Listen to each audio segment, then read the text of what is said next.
Well, my next guest's $5 billion real estate empire just got bigger.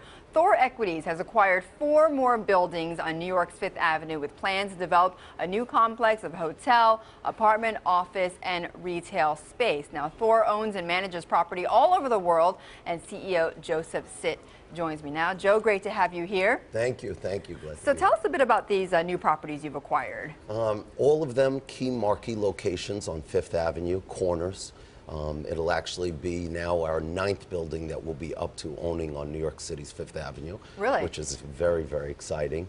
And you say that makes you the largest landowner in Fifth Avenue right now, right? We would Landlord. be the largest owner of buildings on Fifth Avenue now. We're blessed. Not a bad avenue to be a dominant on, but why Fifth Avenue? Tell me. Well, first of all, it's first mostly a New York City story, Fifth Avenue being the heart of New York City. And 3 things about New York that have made it the tale of 2 cities, stronger provider, stronger market compared to the rest of the United States of America.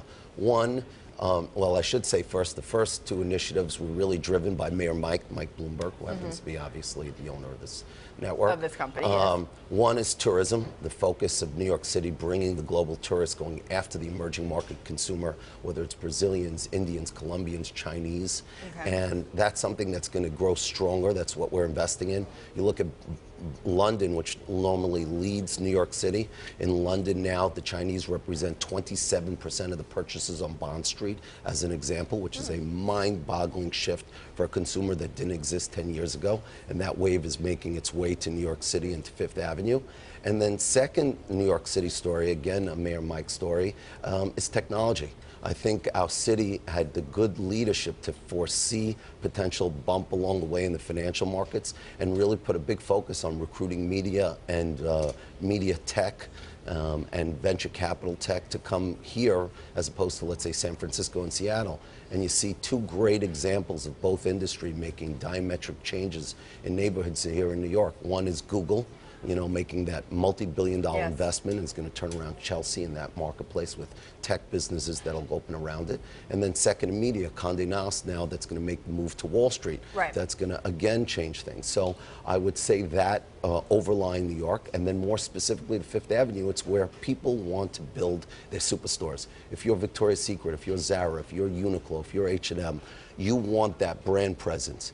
Is the internet hurting? Yes, but you need to have that brand presence to sell the internet. You still need the brick and mortar, basically, to get those into your, obviously, into your brand and into your store. So you're seeing retail. You want retailers, obviously, and anchor retailers in these properties, but you want them on the streets versus, let's say, in the malls, right? Well, my theory on malls, forgive me, I feel like, you know, people have been talking about the internet and its effect in the malls.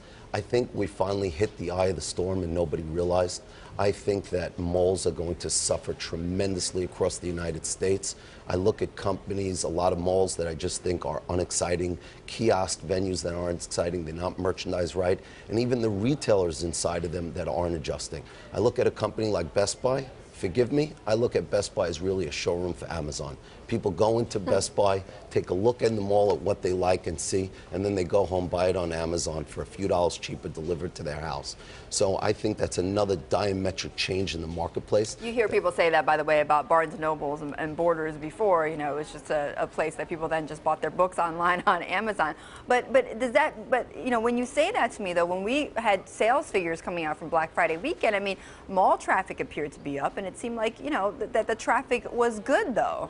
I think that overall retail sales, which is the bigger thing that they're able to track, they have a harder time sometimes isolating whether it came always from an internet sale or whether from the actual store.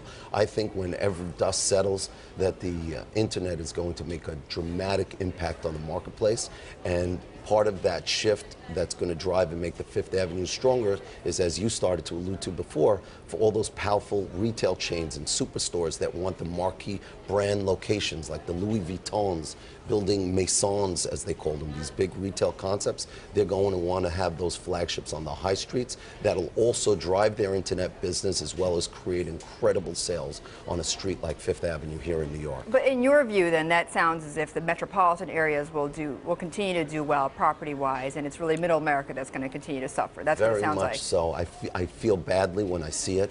but it's going to continue. Markets like San Francisco, because their own metrics of both media, tech, and international tourism, as example, will perform better. A Chicago will perform better. A South Beach, you know, people talk about the pain in Miami and pain in Florida. South Beach is turning around and turning around quickly, condo sales, because the international market, the Brazilians, the Latin Americans, and New York the same. The heartland of America, I hate to say it, we're going to continue to see a lot of pain out there. Okay, Joe, thank you so much. Great to see you again.